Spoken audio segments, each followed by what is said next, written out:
Jadi jika saya hidup di dunia ini dan waktu saya juga terbatas, tidak ada harapan bagi masa depan saya, dan saya perlu memperoleh sebanyak-banyaknya yang saya bisa selama saya hidup. Dan dunia sekuler hari-hari ini sangat mirip dengan dunia pagan. Saudara pendengar, bersama dengan saya Oti Priambodo dalam program Jalan 66. Senang sekali karena bisa mempersembahkan program yang memberikan pengetahuan Alkitabiah dan menyuguhkan kepada kita jalan keselamatan. Perjalanan kita hari ini akan membawa kita untuk menjelajah surat Petrus pasal yang keempat dan yang kelima. Pak Yohanes akan membawakan sebuah tema, kesudahannya sudah dekat. Ketika kita menghadapi beberapa ketidakadilan dan penderitaan, harapan kita haruslah kita letakkan kepada kedatangan Yesus kembali.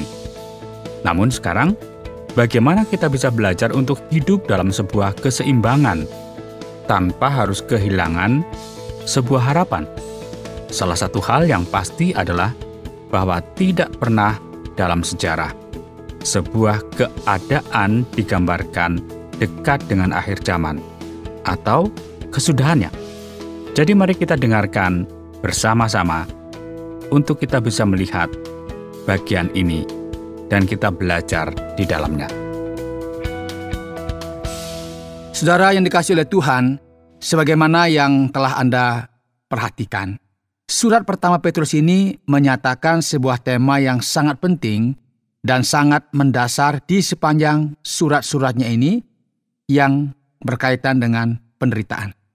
Penderitaan merupakan sebuah kenyataan di sepanjang kehidupan Kristus dan berlanjut dalam kehidupan orang-orang Kristen pada masa kini.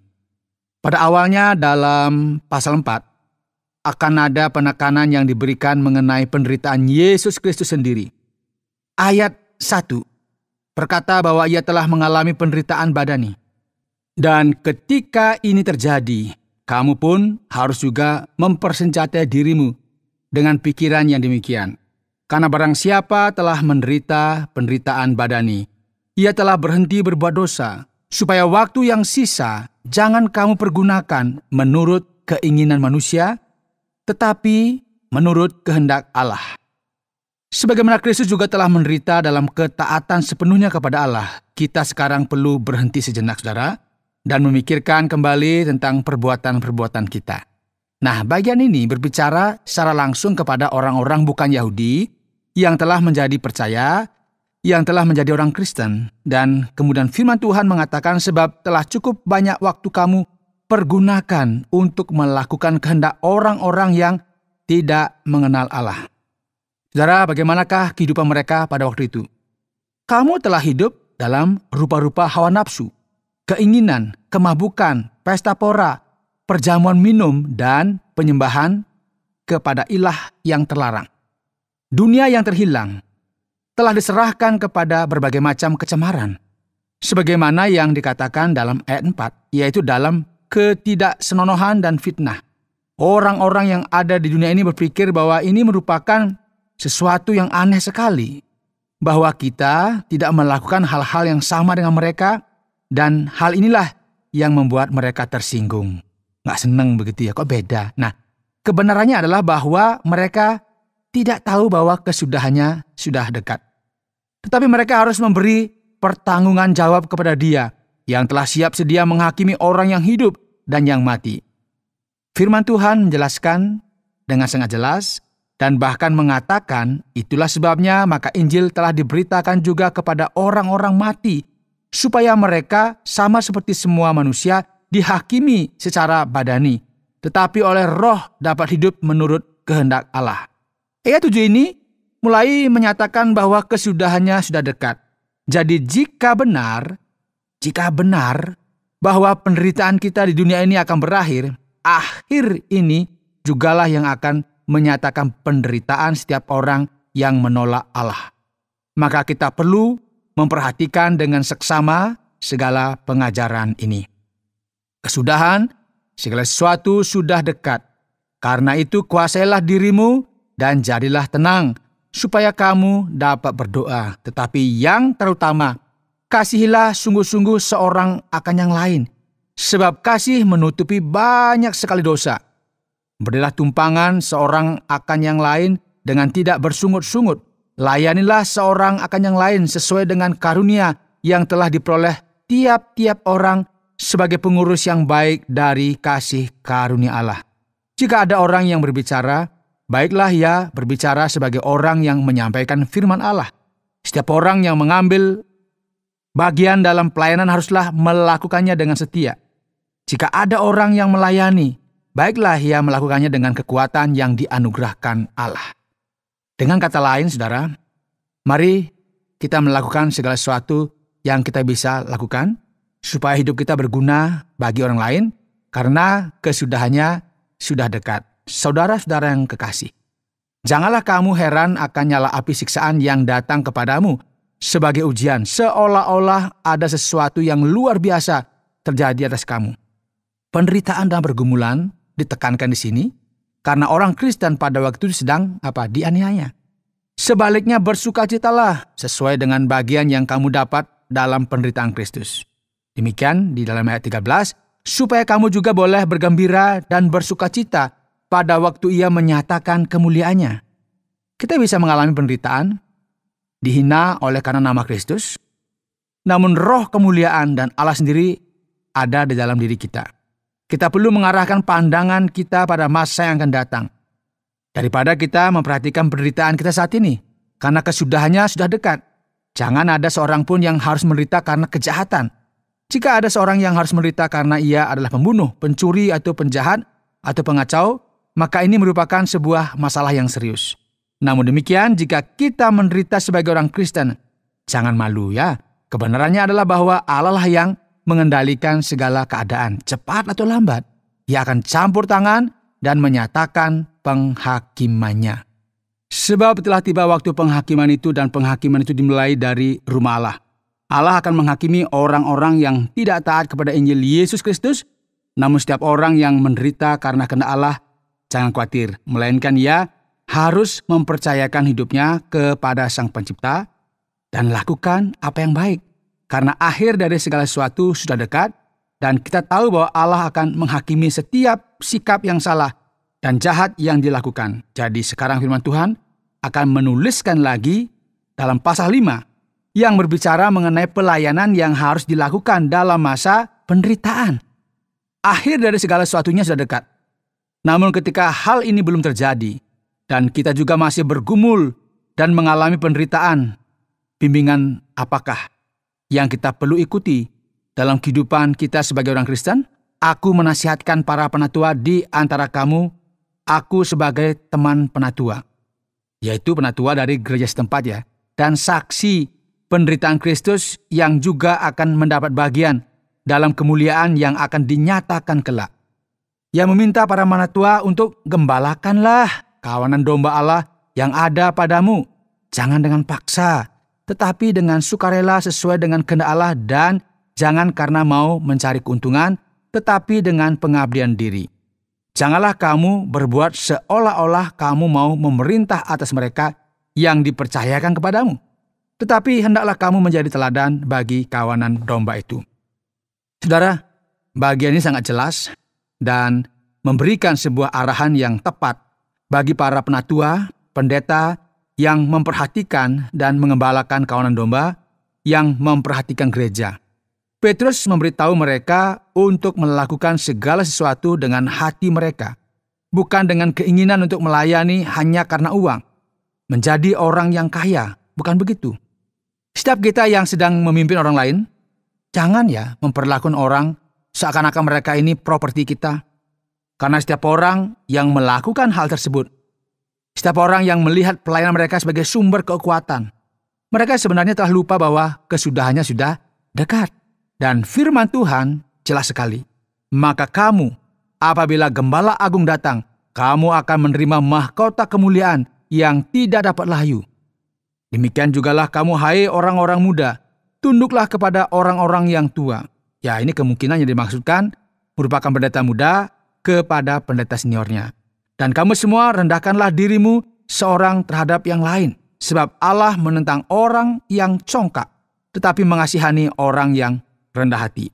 Nah, di sini kita bisa melihat bagaimana Petrus mengutip Amsal pasal 3. Oleh sebab itu, ketika kita menghadapi kenyataan ini, yaitu bahwa akhir dari segala sesuatu sudah dekat, dan fakta bahwa kita perlu menjaga dan merawat gereja Allah, dan bekerja dalam pelayanan yang luar biasa ini, ketika kita menghadapi penganiayaan, ada satu karakteristik yang kita tidak boleh abaikan, yaitu penuh dengan kerendahan hati. Karena itu rendahkanlah dirimu di bawah tangan Tuhan yang kuat, supaya kamu ditinggikannya pada waktunya. Serahkanlah segala kekhawatiranmu kepadanya, sebab Ia yang memelihara kamu. Daripada kita mencoba untuk menyelamatkan diri kita sendiri di tengah-tengah segala hal-hal yang sulit, daripada kita mengambil setiap kesempatan dari setiap situasi yang terjadi, dan dengan menggunakan kekuatan untuk menguasai orang lain, lebih baik kita bersikap apa? Rendah hati. Kerendahan hati harus menjadi tanda dari setiap pelayan Allah. Dan kita perlu berhati-hati dengan kecemasan, yang merupakan sebuah sikap yang membuat kita percaya bahwa kitalah yang memiliki kekuatan dan kuasa, yang percaya bahwa kita mampu melakukan yang lebih daripada yang kita bisa. Janganlah kita membiarkan perasaan yang demikian ini menguasai kita. Kita perlu memahami bahwa terlepas dari setiap penderitaan yang kita alami, Allah yang memelihara kita. Amin ya. Dan pada akhirnya nanti, kita akan berkemenangan, dan jangan lupa bahwa akhir dari segala sesuatunya sudah dekat. Sadarlah dan berjaga-jagalah, lawanmu si iblis berjalan keliling sama seperti singa yang mengaum-ngaum dan mencari orang yang dapat ditelannya. Lawanlah dia dengan iman yang teguh, sebab kamu tahu bahwa semua saudaramu di seluruh dunia menanggung penderitaan yang sama. Saudaraku, Allah dalam kedaulatannya mengizinkan iblis melakukan semua ini, menentang gerejanya, namun semua ini adalah sebuah tindakan yang masih ada dalam kendali Allah, yang hanya diizinkan sampai pada titik tertentu. Dan seringkali penderitaan dalam hidup orang Kristen disebabkan oleh kuasa si jahat, namun semua ini ada di bawah kendali Allah, Tuhan yang Maha Kuasa. Kita nggak boleh berpikir bahwa kita merupakan korban dari semua keadaan ini, dan bahwa apa yang terjadi kepada kita ini adalah selalu hal-hal yang paling parah. Di mana saja saudara kita temukan orang Kristen yang otentik, kita juga akan menemukan penganiayaan. Dan memang seperti itu ya, sebagaimana kita melanjutkan kepada bagian akhir dalam surat Petrus ini. Saudara yang dikasihi oleh Tuhan. Dan Allah, sumber segala kasih karunia, yang telah memanggil kamu dalam Kristus kepada kemuliaannya yang kekal, akan melengkapi, meneguhkan, menguatkan, dan mengokohkan kamu sesudah kamu menderita seketika lamanya. Ialah yang mempunyai kuasa sampai selama-lamanya. Amin. Saudara, Petrus menutup bagian ini dengan berkata, dengan perantaraan Silvanus yang kuanggap sebagai seorang saudara yang dapat dipercayai, aku menulis dengan singkat kepada kamu. Saudara, ia mendorong dan menasihati orang Kristen yang menerima surat ini.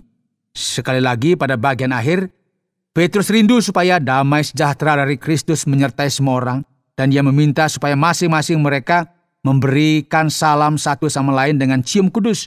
Dan pada bagian akhir ini juga ia menyebutkan bahwa ia menuliskan hal ini dari Babylon, yang merupakan kota simbolis yang mengacu pada kota Roma. Ya, ia mengirimkan salam dan juga menyebutkan Markus dengan kata lain, Yohanes Markus, yang ia sebut sebagai anakku. Pendengar yang dikasihi oleh Tuhan, ada begitu banyak penderitaan, banyak pergumulan dalam hidup. Namun orang Kristen yang sejati harus senantiasa ingat bahwa Allah peduli, dan Dialah yang mengendalikan segala sesuatu, dan Ia memberikan peringatan kepada kita di sini bahwa kesudahannya sudah dekat. Anda sedang mendengarkan Jalan 66 dalam rangkaian pembahasan 1 Petrus pasal yang keempat dan yang kelima, yang telah dijelaskan oleh Pak Yohanes dengan topik kesudahannya sudah dekat. Baiklah, sekarang kita akan beranjak kepada sesi tanya-jawab yang merupakan bagian terakhir dalam surat 1 Petrus pasal yang keempat dan yang kelima. Dan kita akan mulai memperhatikan ayat yang pertama. Pak Yohanes, ayat yang pertama sepertinya menyatakan bahwa Kristus telah berdosa. Ataukah ayat ini berkata bahwa ia telah selesai berbuat dosa? Apakah saya salah untuk memahami bagian ini, Pak Yohanes? Ya, Pak Oti, jika kita lihat sepintas, kita mungkin akan berpikir seperti itu ya. Namun sebenarnya apa yang dikatakan firman Tuhan, jadi karena Kristus telah menderita penderitaan badani, kamu pun harus juga mempersenjatai dirimu dengan pikiran yang demikian. Karena barang siapa telah menderita penderitaan badani, ia telah berhenti berbuat dosa. Dengan kata lain, sekarang ada sebuah spotlight bagi kita, supaya waktu yang sisa jangan kamu pergunakan menurut keinginan manusia, tetapi menurut kehendak Allah. Jadi setiap orang yang mengalami penderitaan badani, yang merupakan referensi dari orang Kristen yang menderita, dan bahwa mereka juga memiliki tanggung jawab untuk menolak dan menjauh dari dosa. Jadi bagian ini sebenarnya secara khusus berbicara mengenai orang Kristen, bukan berbicara mengenai Kristus itu sendiri. Sekarang kita perhatikan pada ayat yang ke-6, mengatakan bahwa Injil juga harus diberitakan kepada orang-orang mati. Apakah ada keselamatan bagi orang mati? Jelas sekali sepertinya bahwa Kristus harus diberitakan kepada orang mati. Jadi sekarang, bagaimana Pak Yohanes? Dan bagaimana juga penjelasan mengenai hal ini? Ya, memang ada banyak sekali orang yang menjadi bingung. Ayat 6 dalam pasal 4 berkata bahwa Injil juga telah diberitakan kepada orang-orang mati. Bingung ya? Ada beberapa orang yang kemudian berpikir, khususnya setelah mereka membaca bagian ini, bahwa Kristus turun ke dunia orang mati dan memberitakan Injil kepada mereka yang telah mati supaya mereka bisa memperoleh kesempatan kedua untuk bertobat. Nah, jadi sekarang ini merupakan sesuatu yang tidak masuk akal dan bertentangan dengan apa yang dikatakan dalam Perjanjian Baru, yaitu bahwa seseorang harus percaya dalam Kristus dalam kehidupan mereka sekarang ini. Seseorang yang menolak keselamatan selama mereka ada di dunia ini tidak akan menerima kesempatan kedua di kemudian hari. Jadi, yang dimaksudkan oleh firman Tuhan yang mengatakan memberitakan Injil kepada orang mati adalah mereka yang telah mendengar Injil sebelumnya dan yang sekarang telah mati. Ia berkata dalam ayat 5 bahwa mereka harus memberikan pertanggungjawab kepada Dia yang telah siap sedia menghakimi orang yang hidup dan yang mati. Maksudnya adalah penghakiman Allah itu sendiri. Kira-kira demikian, Pak Oti. Menarik sekali kontras yang terdapat pada pasal yang keempat, yaitu antara mereka yang percaya akan apa yang telah diberitakan ini dan mereka yang hidup sesuka mereka. Ayat yang ketiga dan yang keempat. Mengapa agama pagan, agama yang tidak mengenal Allah ini sangat berlebihan, penuh dengan pesta pora, hawa nafsu, kemabukan, dan lain sebagainya, yang sedemikian kuat, Pak Yohanes? Ya, Pak Oti, ini merupakan sesuatu yang sangat logis dan koheren ya, karena agama-agama yang tidak mengenal Allah ini tidak memiliki sebuah pengharapan yang ada di dalam mereka, yaitu pengharapan akan kehidupan yang akan datang. Dan mereka percaya bahwa ilah-ilah ini memiliki kuasa yang hanya bisa menyelesaikan masalah mereka sesegera mungkin. Dan ini tentu merupakan sesuatu yang akan memimpin orang untuk berpikir mengenai iman yang hanya mempersoalkan tentang hal-hal yang berkaitan dengan ketertarikan mereka dalam hidup ini. Tidak ada harapan yang jelas mengenai masa depan dalam dunia pagan ini ya. Jadi jika saya hidup di dunia ini, dan waktu saya juga terbatas, tidak ada harapan bagi masa depan saya. Dan saya perlu memperoleh sebanyak-banyaknya yang saya bisa. Dan dunia sekuler saat ini ya mirip dengan dunia pagan lah.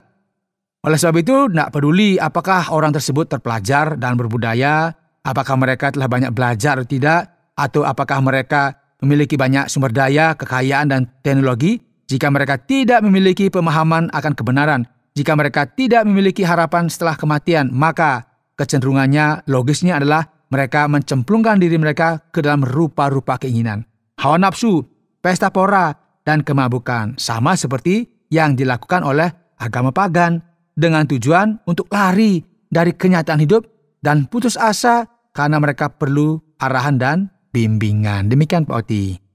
Mari kita perhatikan pada pasal yang keempat dalam ayat yang ke-15. Apakah bagian ini berbicara mengenai kesulitan para penjahat? Bagaimana mengenai penderitaan mereka, Pak? Ya, sebenarnya ini tidak berbicara mengenai kesulitan para penjahat. Namun orang-orang yang telah dimasukkan ke dalam penjara oleh karena mereka telah melakukan kejahatan. Mengapa? Kekristenan mencoba untuk memberitakan sebuah gagasan bahwa tidak semua orang yang mengalami penderitaan, yang miskin jiwanya adalah orang-orang yang perlu kita kasihani. Petrus berkata bahwa ada perbedaan jelas antara orang-orang yang menderita karena melakukan kebaikan, seperti orang Kristen yang mengalami penderitaan dengan tidak adil, hanya karena imannya dan karena mereka menentang sebuah sikap korup dan jahat dalam masyarakat, dan orang-orang yang menderita karena melakukan kejahatan.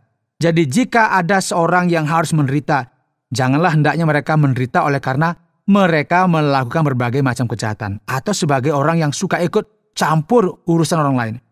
Jadi jelas sekali di sini ya bahwa kita nggak boleh menganggap para penjahat, para pencuri, orang-orang yang melakukan apa yang salah, dan setiap orang yang layak mendapat hukuman sama dengan orang-orang yang menderita penganiayaan oleh karena iman mereka dalam Kristus. Nggak boleh begitu.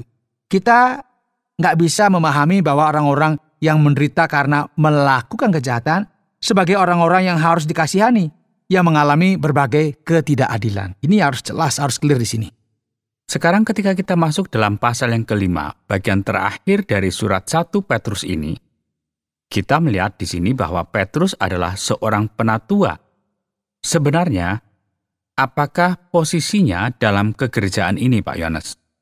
Pak Oti, ini merupakan sebuah pertanyaan yang menarik ya. Karena ada banyak orang yang berpikir bahwa Petrus memiliki sebuah otoritas yang lebih daripada yang disampaikan dalam Perjanjian Baru. Ada beberapa orang yang bahkan berpendapat bahwa Petrus ini seperti seorang pemimpin utama dalam masa kekristenan pada waktu itu. Jadi sekarang apa yang dikatakan di dalam Perjanjian Baru? Petrus merupakan seorang rasul Yesus Kristus bersamaan dengan ke-11 rasul lainnya. Namun di sini ia disebut sebagai seorang penatua.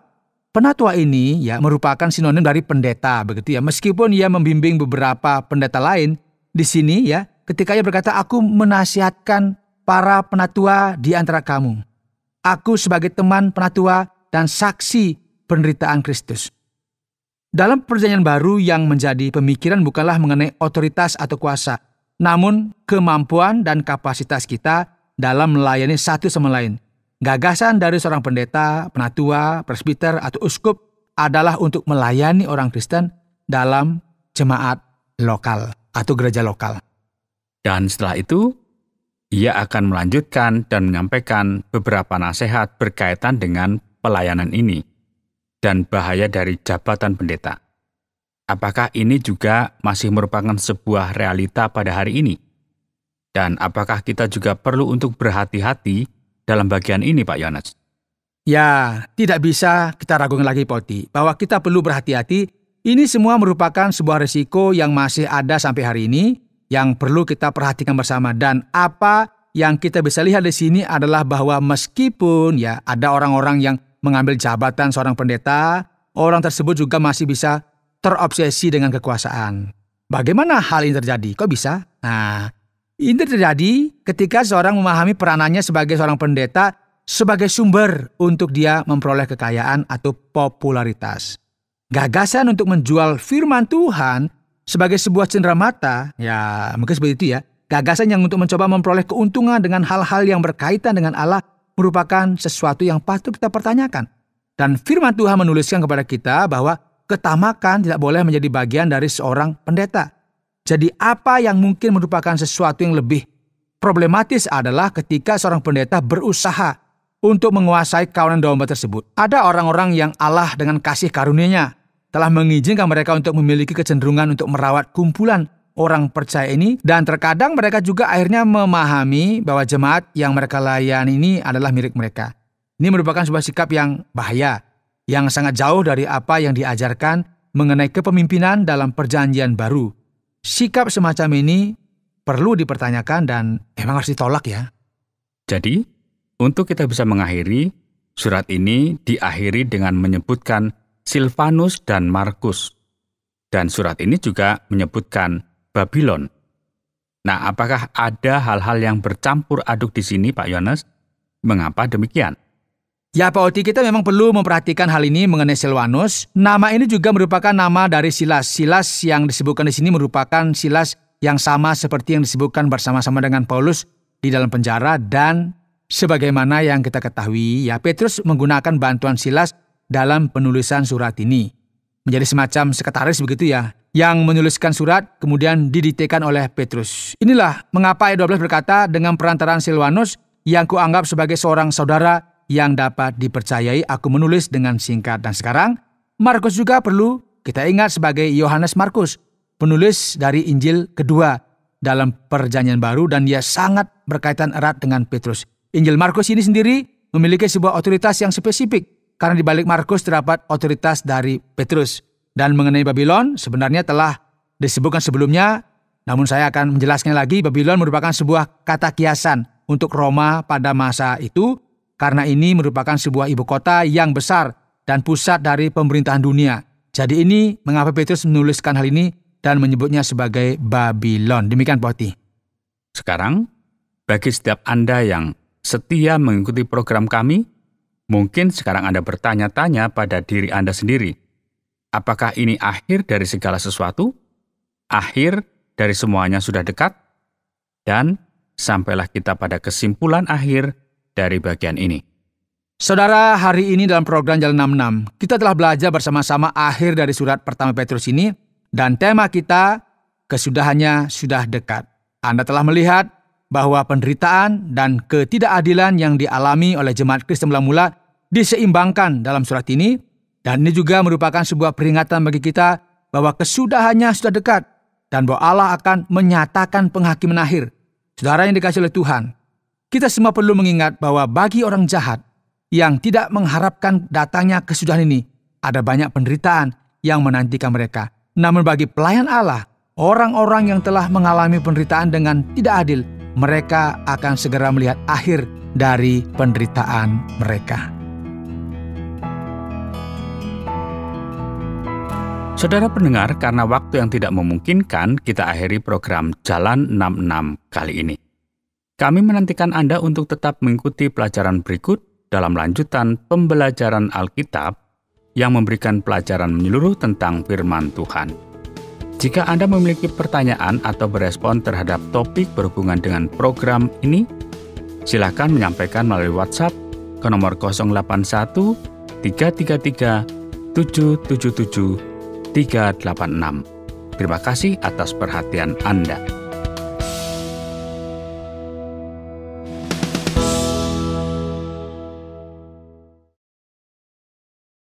Terima kasih Anda sudah mengikuti program kami. Jika Anda diberkati, jangan lupa like, komen, dan share supaya Anda tidak ketinggalan setiap program terbaru kami. Jangan lupa juga untuk subscribe channelnya dan nyalakan loncengnya. Jika Anda ingin mendukung pelayanan kami, bisa melalui rekening kami berikut ini atau menghubungi kami di sini.